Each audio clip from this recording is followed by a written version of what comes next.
오늘 이 시간 우리에게 주시는 하나님의 말씀은 신약성경 사도행전 28장 23절에서 28절까지의 말씀입니다. 제가 가진 성경으로 신약 238면에 있습니다. 제가 읽고 마지막 절은 함께 읽겠습니다. 그들이 날짜를 정하고 그가 유숙하는 집에 많이 오니 바울이 아침부터 저녁까지 강론하여 하나님의 나라를 증언하고 모세의 율법과 선지자의 말을 가지고 예수에 대하여 권하더라. 그 말을 믿는 사람도 있고 믿지 아니하는 사람도 있어 서로 맞지 아니하여 흩어질 때에 바울이 한 말로 이르되 성령이 선지자 이사야를 통하여 너희 조상들에게 말씀하신 것이 옳도다. 일러스되 이 백성에게 가서 말하기를 너희가 듣기는 들어도 도무지 깨닫지 못하며 보기는 보아도 도무지 알지 못하는도다. 이 백성들의 마음이 우둔하여져서 그 귀로는 둔하게 듣고 그 눈은 감았으니 이는 눈으로 보고 귀로 듣고 마음으로 깨달아 돌아오면 내가 고쳐줄까 함이라 하였으니. 함께 읽습니다. 그런즉 하나님의 이 구원이 이방인에게로 보내어진 줄 알라. 그들은 그것을 들으리라 하더라. 아멘. 거룩하고 복된 주일 3부 예배 나오신 여러분 모두에게 하나님의 은혜와 축복이 함께 하시기를 간절히 바랍니다. 반갑게 인사 나누시겠습니다. 주님의 은혜가 함께 하시기 바랍니다.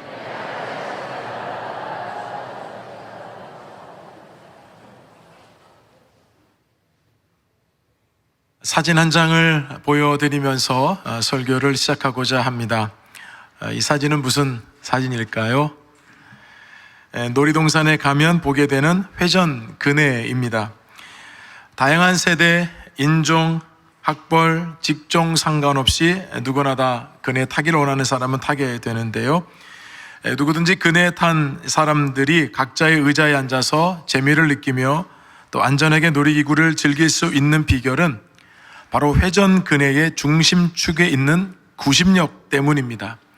이 구심력에서 떨어지면 이제 큰 사고가 나게 됩니다. 여러분, 이것을 우리 인생에 적용해 보자면 우리 인생이 탈선하지 않도록 붙들어주는 구심력, 바로 그 구심력이 되시는 분이 바로 우리 예수 그리스도이신 줄로 믿습니다.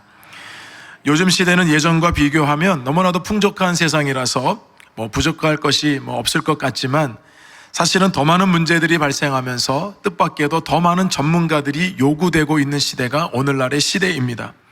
그래서 대한민국의 국민들에게는 3대 해결사가 있대요. 자녀 문제에 대해서는 오은영 박사에게 가고, 요리 문제는 백종원 대표에게 가고, 반려견에 대한 문제는 강효국 훈련사에게 가면 다 모든 문제를 풀어준답니다. 정말로 어렵고 힘든 문제들을 풀어주는 그런 참 솔루션, 해결해주는 참 귀한 분들이라 생각이 드는데요. 그러나 여러분, 영적인 부분은 그렇지 않습니다. 영적인 문제는 구심력이 되시는 주님만이 해결해 주실 수 있음을 믿습니다. 따라서 말씀의 길이 있고 말씀의 답이 있음을 여러분 믿으시고 말씀 가운데 역사하시는 주님을 오늘 이 시간에도 만나서 여러분들이 오늘 삶에서 가져온 수많은 문제들, 그 답을 말씀을 통해 여러분 꼭 풀려지는 은혜가, 그리고 해결받는 은혜가 있기를 주님의 이름으로 축원합니다. 이제 오늘과 다음 주까지 하게 되면 사도행전의 모든 강해는 마치게 됩니다. 우리는 사도행전의 마지막 장, 거의 마지막 부분에 지금 와 있습니다. 우리는 지난주에 말씀을 나눈 대로 바울과 일행들은 이 멜리데 섬에서 3개월 겨울을 보내기까지 있은 이후에 다시 알렉산드리아 배를 타고 이제 이탈리아 로마로 향하고 있었습니다. 지난주 말씀을 나눈 대로 그 알렉산드리아 배의 전면에는 큰 형상이 있었는데 그것이 디오스쿠라였습니다. 제우스 신과 헬라에 나오는 이 제다라고 하는 이 신이 결혼해서 쌍둥이 아들을 낳아서 그 신의 형상을 그 배에 박아둔 것입니다. 많은 사람들은 하늘과 바다를 지키는 것이 그 신들이라 믿었지만 바울은 전혀 개의치 않았습니다. 그것은 우상에 불과하고 그것은 형상에 불과한 것이지 결코 바울에게 영향을 미치는 것이 아니고 온 하늘과 땅을 바다를 주관하시는 분은 하나님이심을 바울은 분명하게 믿었기 때문에 그 배에 승선하는 것이 아무것도 아니었습니다. 결국 바울은 여러분 이 배를 타고 로마의 외항이었던 보디올에 도착을 하게 되죠. 다메섹에서 주님을 만났을 때 나이가 20대 전후로 본다면 약 30년이 지난 50대 초반이 된 나이에 지금 바울은 로마에 도착을 했습니다. 로마에 도착했다는 이 소식을 듣고 믿음의 형제들이 아비오 광장과 트레이스 타베르네라는 이곳까지 찾아와서 무려 50km나 넘게 떨어져 있는 곳에서 바울을 왔다는 소식을 듣고 찾아온 믿음의 귀한 형제들이었습니다. 누구든지 사실은 이 로마에 도착한 바울의 모습을 보면 그는 미결수의 신분이요 호송당하고 있는 사람이고 그리고 나이도 많고 몸도 병약하고 노인에 불과합니다. 그러나 누가는 이 장면과 모습을 영적인 눈을 들어서 바라보았습니다. 그러자 누가의 눈에 비치고 있는 그 바울이라고 한 사람은 너무나도 당당하게 아비오 대로를 걸어서 로마의 중심부로 향하고 있는 하나님 나라의 영적인 개선 장군과도 같은 당당한 모습으로 성경은 그려내고 있음을 우리에게 보여줍니다. 바울 또한도 한 번도 로마를 지금 처음 왔고 그래서 로마에 있는 믿음의 형제들 단 한 번도 본 적이 없지만 자신을 위해서 이곳까지 찾아와 준 수많은 믿음의 형제들을 보면서 제일 먼저는 그들에게 감사한 것이 아니라 하나님께 감사를 했고 믿음의 성도들을 통해서 담대한 마음을 얻었다고 말씀합니다. 바울을 지금 이 로마까지 호송한 책임자는 백부장 율리오라는 사람입니다. 정말 바울과 함께 있는 시간 동안에 자신의 생명을 구해준 사람이나 다름이 없고 그러면서 아마도 황제 근위대장에게 바울을 인계할 때에 참 좋은 말로 정말 이 사람을 통해서 우리가 생명을 얻었고 이런 이야기들을 아마 잘 전해주지 않았을까 싶습니다.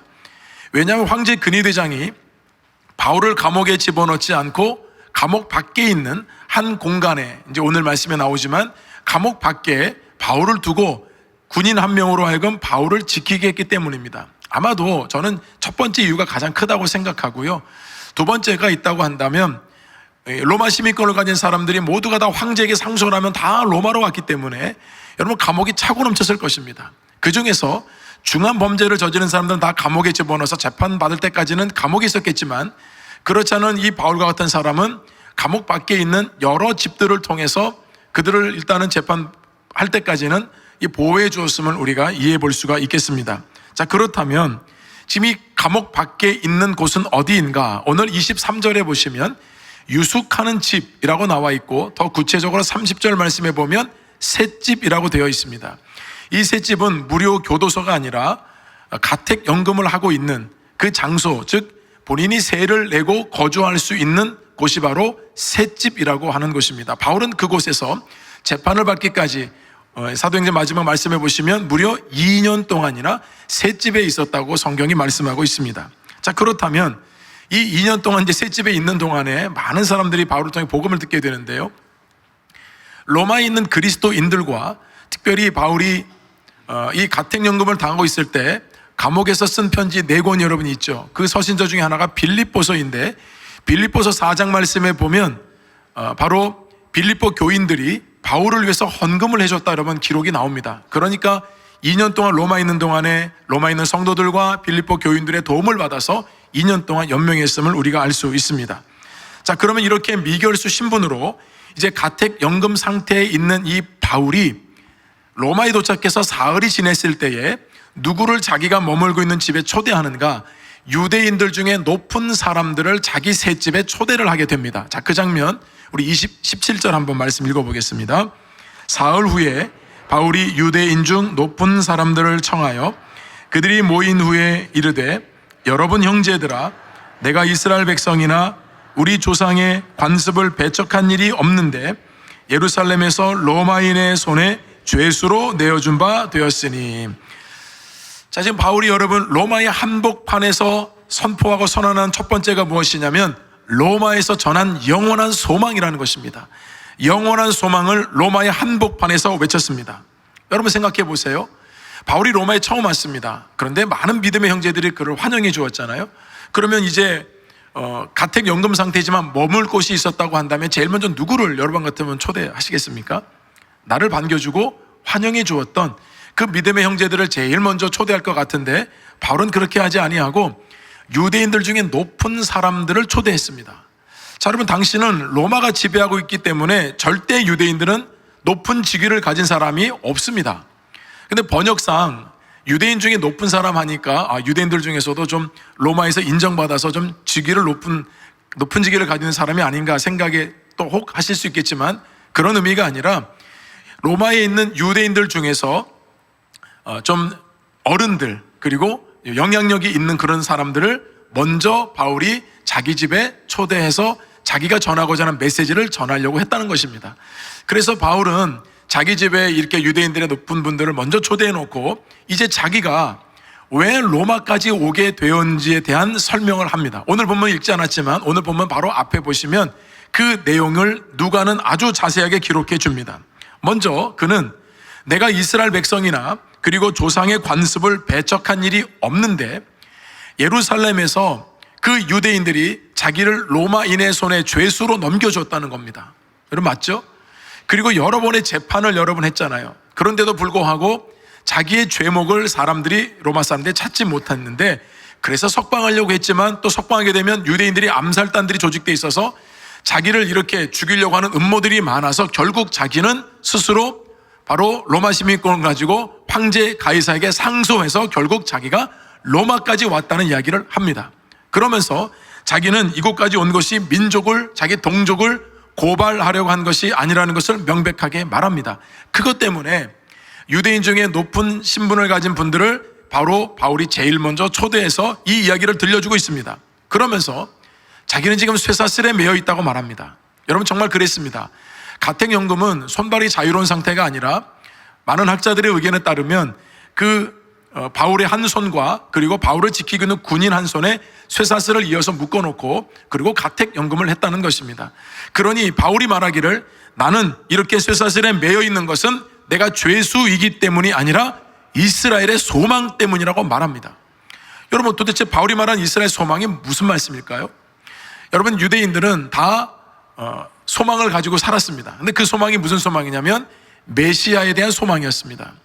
구약의 선지자들이 예언한 대로 메시아가 오실 것이라는 소망을 품고 살았습니다. 근데 그들이 기대하는 메시아는 이 로마 제국을 완전히 몰아내고 새로운 왕국을 세울 정말 강력한 힘과 파워를 가진 불사조와 같은 메시아를 희망했습니다.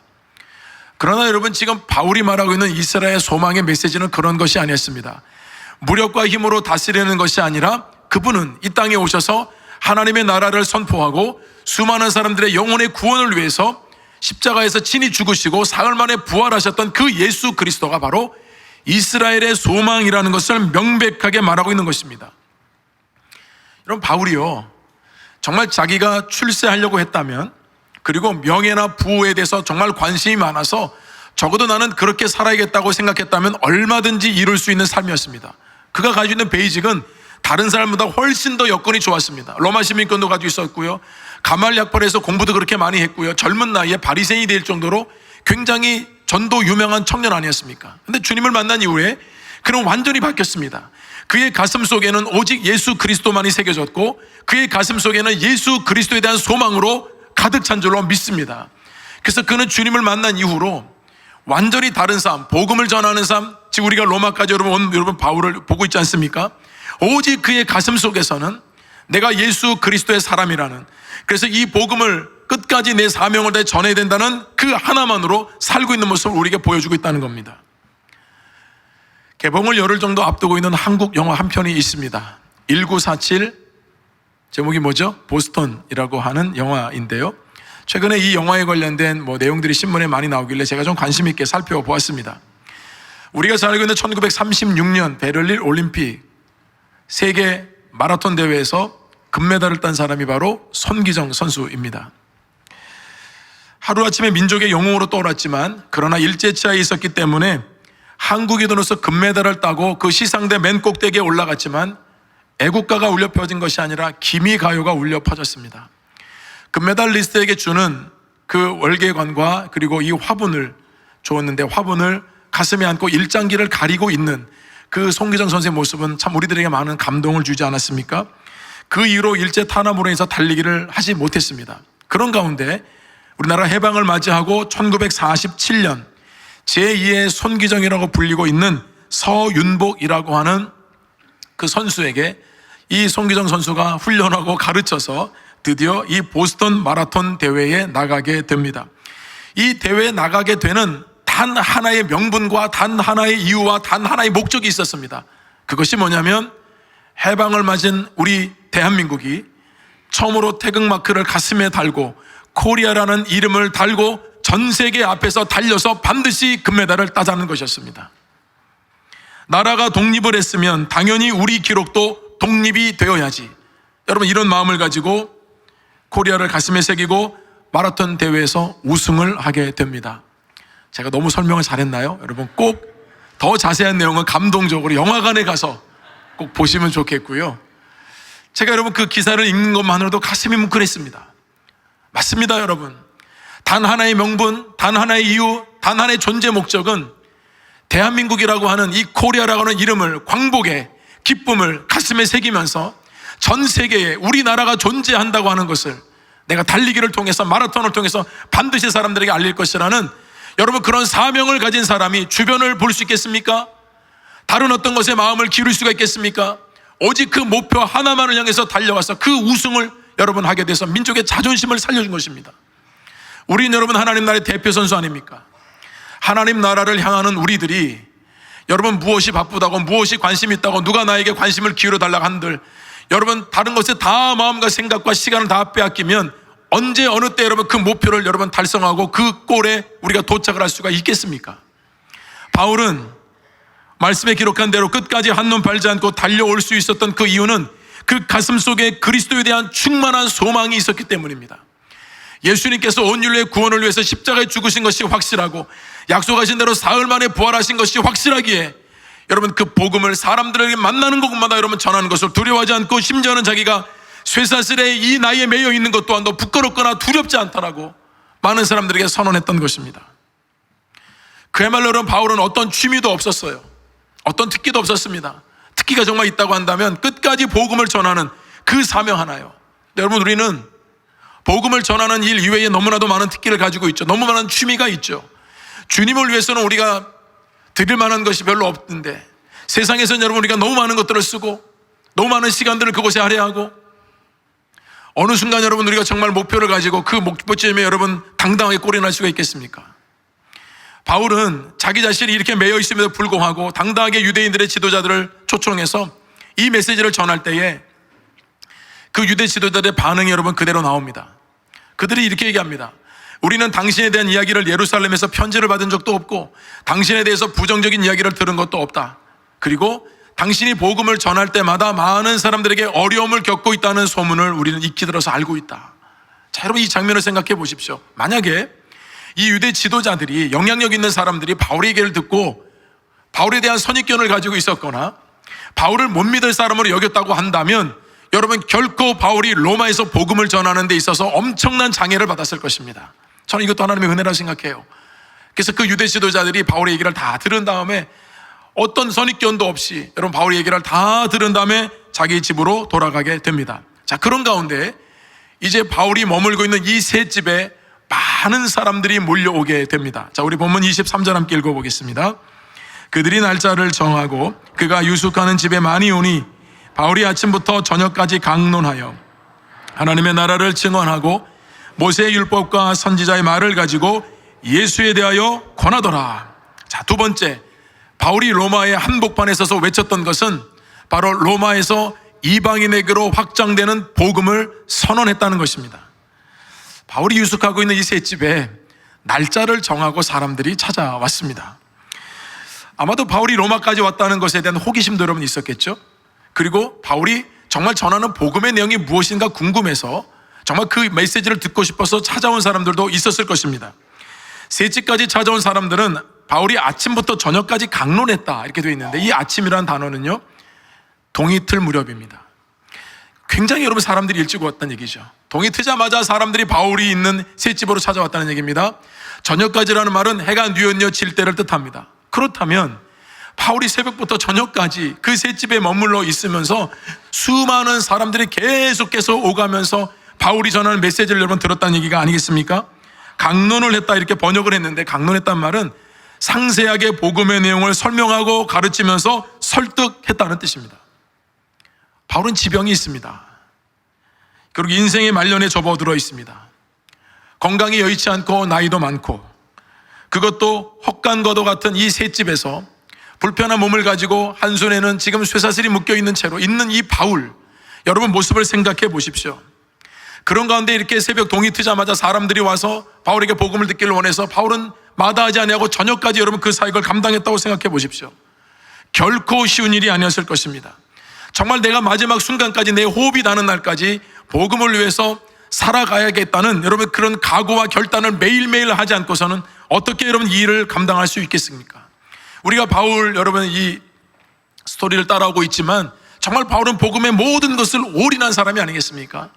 이 올인이라고 하는 말의 사전적 의미는 특정한 대상이나 일 따위에 자신이 할 수 있는 모든 능력이나 시간 그리고 가진 전부를 쏟아붓는 것을 올인이라고 합니다. 바울은 정말 모든 것에 올인했는데 그 모든 것이 뭐냐면 복음이었습니다. 오직 하나님의 나라와 예수 그리스도의 십자가와 부활을 전하는 모든 것에 자기 생애를 완전하게 걸었다는 것입니다. 자, 그럼 말씀을 준비하면서 이런 생각을 해보거든요. 말씀드린 대로 바울의 당시 평균 연령을 생각해 본다면 아마도 지금 제 나이와 비슷하지 않았나 생각이 듭니다. 바울이 50을 이제 넘었으니까요. 평균 연령을 이미 넘어서 인생 말년에 와 있는 그 상황이라면 아마도 오늘날은 저와 같은 나이가 아니겠나 생각이 들었습니다. 그러면서 저는 이 바울 관련된 사도행전을 설교를 준비하면서 제 사역을 계속해서 돌아보게 되더라고요. 이번 주 수요일과 목요일이었습니다. 이번 주 수요일 날 같은 경우는 이 가까운 대한교회가 특세를 하고 계셔서 하루 그날 설교를 부탁하셔서 제가 그 대한교회 가서 특세 설교를 하고요. 교회 돌아와서 우리 교육자들하고 회의를 하고 곧바로 아침 우리 10시에는 또 우리 실버대학 개강 설교를 하고 끝나자마자 또 개업 신방이 있어서 그거 가서 말씀을 전하고 수요일날 저녁에는 기도회로 여기서 말씀을 전했습니다. 제가 그날 보니까 설교를 4번 했더라고요. 그리고 그러면 그 다음날 목요일 날이 되었는데 그날은 또 충남으로 내려가는 신방이 있었습니다. 미리 약속한 신방이었고 우리 교구 목사님 2분과 또 저희 부부가 같이 신방을 내려갔는데요. 주일마다 충남에서 오시는 우리 교우들이 계신다고요. 여러분 이게 참 얼마나 쉬운 일이 아니에요. 그래서 이번에 마음 먹고 내려간 김에 충남에 계신 우리 교우들 다 신방했다 생각했는데 세 가정을 했어요. 세 가정하고 목요일날 저녁에 교회 돌아오니까 밤 10시 반이 됐더라고요. 제가 지난주 목 상태도 안 좋고 해가지고 많은 우리 교우분들이 또 염려도 하고 걱정도 해서 제가 참 죄송했는데 좀 신방 목사님 조금 미루시고 이렇게 좀 하셔도 되지 않겠냐고 그런 조언도 저한테 해주셨는데 그럼 제가 다른 본문 같으면 내가 그렇게 좀 하겠는데 지금 사도행전 하다 보니까요. 바울 같은 경우를 보니까 새벽부터 저녁까지 그 나이에 여러분 강론하고 말씀 전했다고 하니까 여러분 제가 어찌 게으름을 필 수가 있겠느냐고요. 제가 몸은 좀 피곤하더라도 마음이 여러분 즐거워요. 제가 내려가 봤더니 우리 교우들이 조그맣게 텃밭을 다 가꾸면서 이렇게 하시는데 가보니까 여러분 저도 교우들이 그게 일상이니까 그래서 가서 저도 깻잎도 따고 고추도 따고 가지도 따고 수박도 따고 여러분 그렇게 여러분 교우들하고 삶의 자리를 같이 보면서 또 기도 제목도 나누고 하면서 얼마나 친밀하게 돌아오는 여러분 마음이 너무나도 기쁜 거예요. 몸은 힘들어도 마음이 너무 기쁘고 하나님께 감사하고 이렇게 멀리서 오시는 우리 교우들이 많이 계시는데 내가 그날 하루 신방 가는 게 뭐 얼마나 대단한 일이라고 오면서 내는 하나님의 은혜에도 감사를 했습니다. 아침부터 저녁까지 강론하는 이 바울은 정말 체력적으로는 무척 힘들었을 것입니다. 그럼에도 불구하고 그의 마음에는 형용할 수 없는 감사와 기쁨이 넘친 줄로 믿습니다. 복음에 여러분 올인하지 않았다고 한다면 어떻게 로마에 가서도 이렇게 사역을 할 수가 있겠습니까? 누군가는 이 복음의 메시지를 듣고 이 복음을 통해서 예수 그리스도를 영접하게 되면 한 영혼이 구원을 받게 되고 그가 얼마나 영적인 진짜 진정한 믿음의 삶을 여러분 사는 것 그걸 생각해 본다고 한다면 자기의 시간, 자기의 모든 것을 아끼지 않고 내어주는 것을 기뻐했다는 것을 알 수 있습니다. 여러분 지금 바울의 이 삶의 자리를 보면서 바울의 삶의 자리가 여러분 헛되다고 여겨지십니까? 아닙니다. 수많은 사람들이 이 땅을 살아갔고 수많은 사람들이 성경의 이름이 나오지만 많은 사람들이 살았던 모든 삶 행적이 다 기록된 거 아닙니다. 다 안개와 같이 바람과 같이 사라졌지만 바울의 이와 같은 복음에 대한 일생은 오늘도 우리들에게 각인이 되고 살아갈 표상이 되지 않습니까? 그러니 여러분 복음을 위해서 살아간 그 삶은 조금 더 헛되지 않다는 것을 우리에게 다시 한번 확인시켜 주는 말씀이에요. 바울이 여러분 전했던 메시지는 오늘 다 내용이 나와 있습니다. 하나님의 나라였습니다. 예수님으로 이 땅에 예수님께서 성육신에서 오심으로 말미암아 펼쳐진 하나님의 나라에 대해서 바울이 여러분 설교했습니다. 그리고 유대인들은 구약의 율법을 많이 알고 있었기 때문에 오늘 말씀에 보시는 대로 모세의 율법과 선지자의 말을 가지고 누구를 향하게 했는가? 예수 그리스도를 향하게 했습니다. 예수 그리스도를 권하고 가르쳤습니다. 왜냐하면 그들이 기대하는 그 메시아, 그들이 기대하고 있는 그 메시아는 앞서 말씀드린 대로 강력한 힘을 가지고 로마를 압제하는, 여러분, 그런 메시아를 상상했지만 예수님은 그런 분이 아니시라는 겁니다.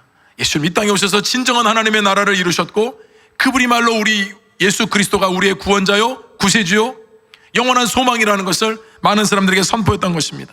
그런데 여러분, 역사상 가장 위대한 사도라고 평가를 받는 이 바울이 이렇게 로마에 가서 자기 집에, 그것도 듣겠다고 오는 사람들에게 복음을 전했는데 반응이 여러분 뜻밖이지 않습니까? 그 들었던 사람들이 한쪽은 믿는 사람이었고 한쪽은 믿지 않았다고 되어 있습니다. 반응이 완전히 갈려진 것입니다. 근데 여러분, 이 장면들은 바울이 복음을 전하는 곳곳마다 있었습니다. 어떻게 여러분 동일한 공간에서 복음이 선포되는데 어떤 사람들은 믿는 사람이 생기고 어떤 사람들은 믿지 않는 사람이 생길까요?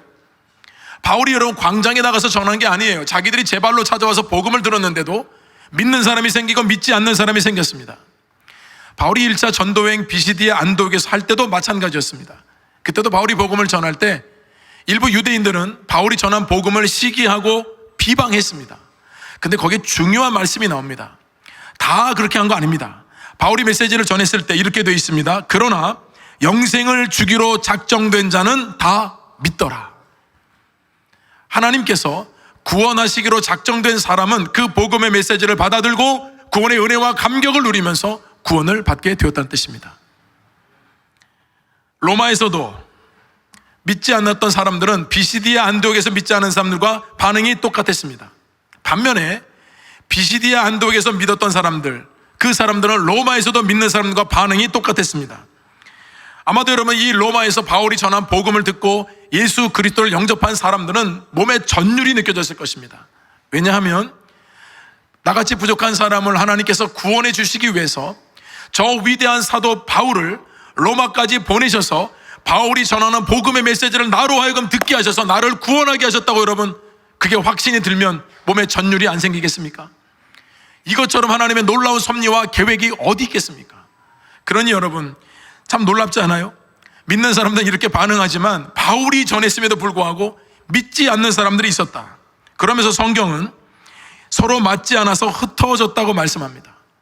여러분, 이 말씀이 무슨 뜻이냐면, 원문을 직역해 보자면 부부가 이혼하여 서로 결별하다라는 뜻입니다. 부부가 여러분 함께 사는 게 당연한데, 부부가 여러분 이혼해서 결별해서 따로따로 사는 게, 여러분, 그게 바로 흩어졌다는 뜻이에요. 그러니까 뒤도 돌아보지 아니하고, 믿는 사람들은 믿었지만 믿지 않는 사람들은 뒤도 돌아보지 않고 갔다는 얘기입니다. 전도를 해보신 분들은 여러분 다 경험하셨을 텐데요, 절대로 이분은 좀 믿지 않을 것 같은 분들이 믿는 분이 계시고요, 이분은 정말 믿을 것 같은데 반응도 되게 잘하시는데 참 어려운 분들도 있습니다. 그래서 이 새생명 만남의 날 위해서 여러분 기도하면서 우리가 이제 작정하고 전도하잖아요. 그러면 이런 무리가 반드시 나타나요. 정말 저분은 말을 걸기도 어렵고 또 말을 해도 잘 안 될 것 같고 또 10월 20일 날 이렇게 초청한다고 해도 굉장히 거부감이 많을 것 같은 그런 분들이 의외로 여러분 반응해서 오시는 경우가 있습니다. 그런데 반응도 되게 잘해줘요. 뭐 10월 20일 교회 행사한다고 하니까 그러냐고, 누가 오냐고, 뭐 누가 온다고. 그래서 마치 내일이라도 당장 올 것 같지만 여기까지 안 오시는 분들도 계시단 말이에요. 그럼 이 복음을 똑같이 전해도요, 이렇게 반응이 달라요. 바울도 마찬가지였고요. 여러분, 무엇을 우리에게 깨달음을 줍니까? 우리가 노력한다고 되는 것은 아니라는 것입니다. 여기 주도권이 누구에게 있냐면 우리 주님께 있다는 것입니다. 주님께서 택하신 영혼이라면, 작정된 사람이라면 여러분 믿음 안에 들어오게 할 줄로 믿습니다. 그러니까 우리 절대 실망하지 마시고요. 여러분, 바울이 복음을 비굴하게 전하지 않았습니다.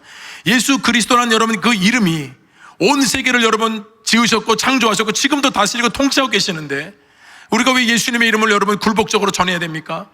예수님이 생명이고 예수님이 구원이고 예수님만이 여러분 진정한 우리 삶의 위대한 구원자가 되시는 것을 여러분 우리가 믿는데 어찌 여러분 우리가 당당하게 말씀을 전하지 못한다는 말입니까?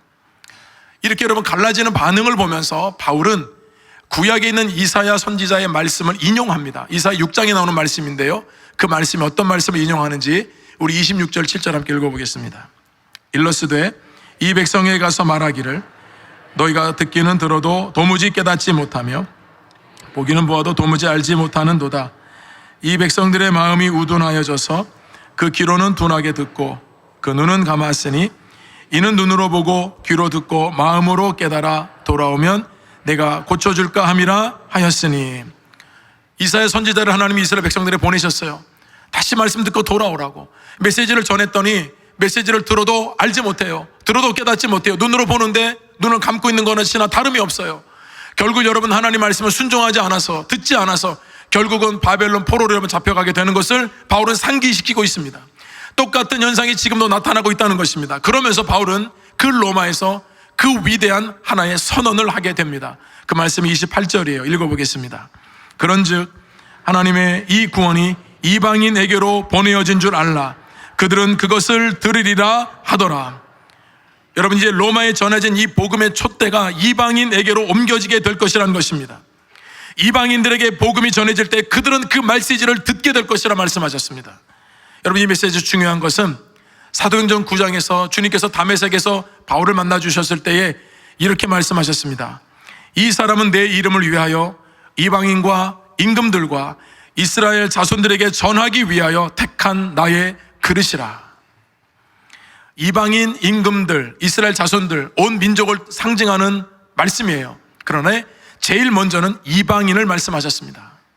복음의 촛대가 옮겨진다는 것입니다. 유대인들은 여러분 그 이방인들을 사람 취급하지 않았잖아요. 그런데 그 복음이 이방인들에게로 여러분 흘러가고 전해진다고 하니 유대인들의 입장에서는 정말 경악을 금치 못할 소식입니다. 그러나 이것은 바울의 이야기가 아니라 주님께서 바울을 통해 전하게 하신 메시지였습니다. 그로 인해서 예수님께서도 승천하시기 전에 우리가 잘 알고 있는 대로 사도행전 1장 8절 말씀에 오직 성령이 너에게 임하시면 너희가 권능을 받고 예루살렘과 온 유대와 사마리아와 땅끝까지 이르러 내 증인이 되게 하리라. 이렇게 이방을 향한 복음은 AD 313년 콘스탄티누스 황제를 통해 밀라노 칙령이 내려지면서 로마는 기독교가 국교가 되었습니다. 그리고 열방을 넘어서 그 복음은 전 세계에 전해졌고, 그리고 대한민국에 들어와서 저와 여러분이 그 복음의 소식을 듣게 된 줄로 믿습니다. 그렇다면 여러분, 우리 복음의 빚진 자입니다.